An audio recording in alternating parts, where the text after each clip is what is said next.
রবিবার উত্তর চব্বিশ পরগনার কাঁচরাপাড়ায় প্রয়াত দলীয় কর্মীর বাড়িতে গিয়েছিলেন রাজ্যের প্রাক্তন মুখ্যমন্ত্রী মমতা ব্যানার্জি। সেখানে ব্যাপক বিক্ষোভের মুখে পড়েন তিনি।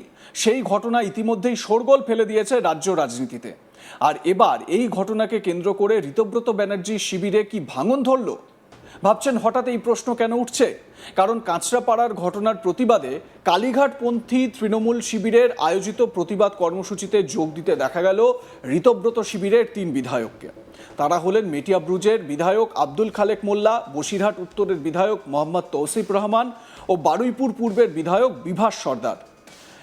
এর মধ্যে মোহাম্মদ তৌসিফ রহমান তো কার্যত সাফ জানিয়েই দিলেন, মমতা ব্যানার্জির ছবি না থাকলে বসিরহাট উত্তর থেকে 10টা ভোটও পাবো না। মোহাম্মদ তৌসিফ রহমান তৃণমূল বিধায়ক কি বলেছেন শুনুন। আমি 10টা ভোট বসিরহাট থেকে পাবো না যদি দিদির ছবি থাকবে না ওখান থেকে।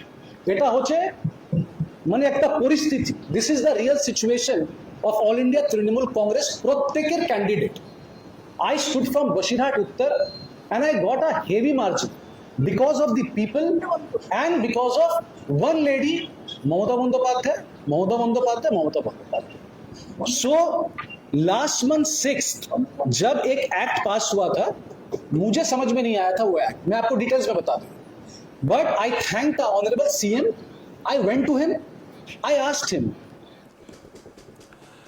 কাঁচরাপাড়ার ঘটনার প্রতিবাদ জানান বারুইপুর পূর্বের বিধায়ক বিভাস সর্দার এবং মেটিয়াব্রুজের বিধায়ক আব্দুল খালেক মোল্লাও।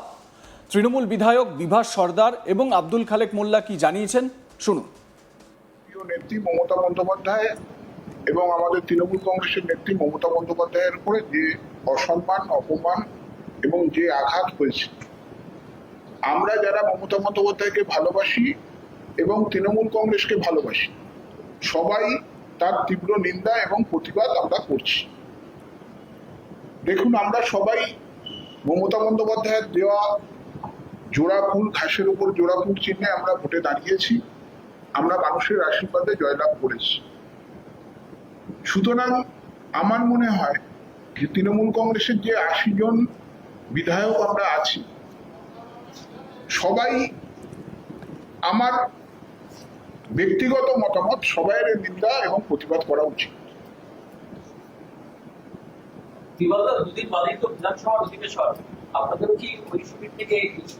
না, সব শিবিরই এক, কোন শিবির, সবই তো তৃণমূল কংগ্রেসের শিবির। কোন শিবির নয় তো এরকম, সব শিবিরই এক, তৃণমূল কংগ্রেসের শিবির। আমি সেটা বলছি না, আপনারা কি এখন থেকে এই সুমনদেব চট্টোপাধ্যায়ের নেতৃত্বে কর্মসূচিতে আগামী দিনেও থাকবে? মমতা বন্দ্যোপাধ্যায়ের নেতৃত্ব এবং তৃণমূল কংগ্রেসের নেতৃত্বে যে কর্মসূচি হবে সেই কর্মসূচিতে অবশ্যই থাকবে। সেটা তো এখনো আইনি জটিলতা আছে এবং সেটা তো কোর্টে বিচারাধীন আছে। আমাদের জননেত্রী এবং প্রাক্তন মুখ্যমন্ত্রী মমতা ব্যানার্জির উপর হালি শহরে যেভাবে বর্বরচিত আক্রমণ হয়েছে, তার গাড়িতে কাদা ছোড়া হয়েছে, পাথর ছোড়া হয়েছে, তাকে প্রাণে মারার যে চেষ্টা করেছে, তার প্রতিবাদে আজকের এই যে প্রতিবাদ কর্মসূচি, সেই প্রতিবাদ কর্মসূচিতে আমি যোগদান করেছি এবং মমতা ব্যানার্জির উপর আক্রমণের প্রতিবাদ জানাচ্ছি। আমি কোন পন্থী আমি সে কথা উল্লেখ করতে চাইছি না। মমতা ব্যানার্জি আমাদের খুবই প্রিয় এবং তার উপর আক্রমণের প্রতিবাদে আজকে যে কর্মসূচি হয়েছে সেই কর্মসূচিতে আমি যোগদান করেছি।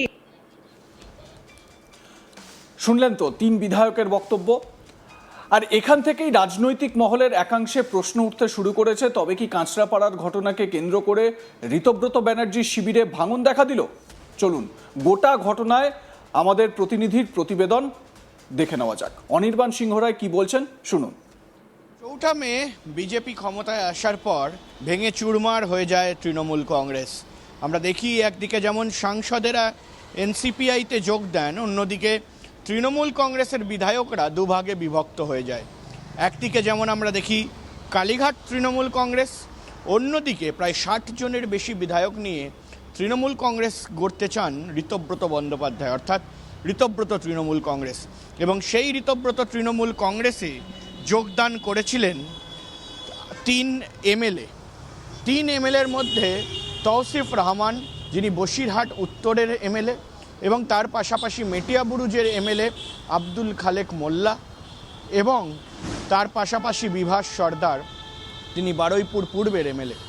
অর্থাৎ এই তিনজন এমএলএ মমতা বন্দ্যোপাধ্যায় শিবির ছেড়ে ৬০-৬৫ জন এমএলএর সঙ্গে চলে যান ঋতব্রতপন্থী তৃণমূলে।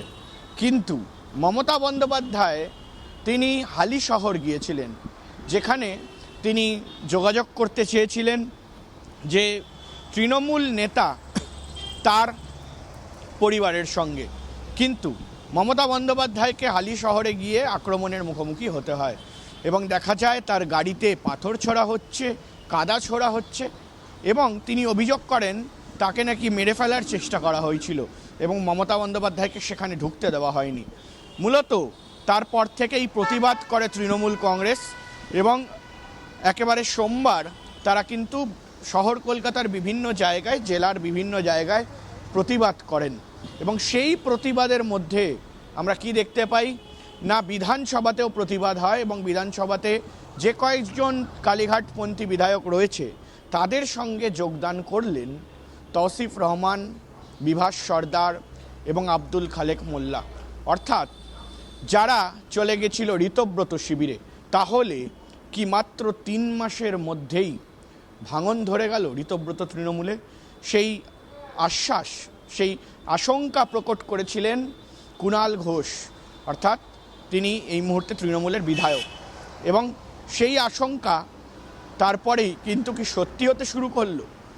অর্থাৎ মমতা বন্দ্যোপাধ্যায় আক্রান্ত হওয়ার পর যেটা অভিযোগ উঠছে, ঠিক আক্রান্ত হওয়ার যে অভিযোগ, সেই অভিযোগের পরেই কি তৃণমূলে ঘর বাপাসি হচ্ছে ঋতব্রতপন্থীদের, অর্থাৎ কালীঘাট তৃণমূলে? সেই প্রশ্ন কিন্তু এই মুহূর্তে রাজনৈতিক মহলে ঘোরাফেরা করছে। কারণ এই মুহূর্তে তাদেরকে জিজ্ঞাসা করা হলেও তারাও একই ধরনের কথা বলেন এবং ইঙ্গিত দেন যে কোথাও গিয়ে আগামী দিনে কিন্তু তারা মমতা বন্দ্যোপাধ্যায়ের পাশে দাঁড়াবেন, মমতা বন্দ্যোপাধ্যায়ের তৃণমূলে অর্থাৎ কালীঘাট তৃণমূলে ফেরত আসবেন।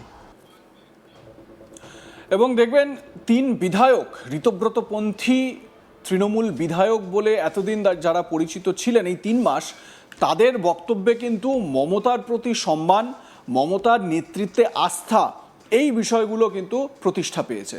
সুতরাং এটা পরিষ্কার যে এই যে 3 জন তারা চলে এলেন, খুব স্বাভাবিকভাবে আগামী দিনে এই ঋতব্রত শিবিরে যে আরও বড় ভাঙন ধরতে পারে সেই জায়গাটা কোথাও না কোথাও স্পষ্ট হলো। অন্যদিকে যদি আমরা একটু দিল্লিতে দেখি, এনসিপিআইতে যোগ দেওয়া বা এনসিপিআই এর সঙ্গে মার্জার হওয়া 20 জন তৃণমূল এমপি, তাদের মধ্যে মুর্শিদাবাদের 3 এমপি তারা কিন্তু একটু বিরূপ মনোভাব পোষণ করছেন।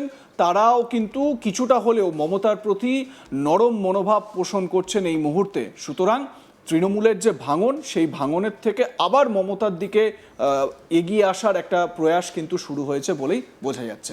লাইক, কমেন্ট, শেয়ার করে আপনাদের মতামত জানান। দেখতে থাকুন আজ তাক বাংলা, সাবস্ক্রাইব করুন আমাদের ইউটিউব চ্যানেলটি।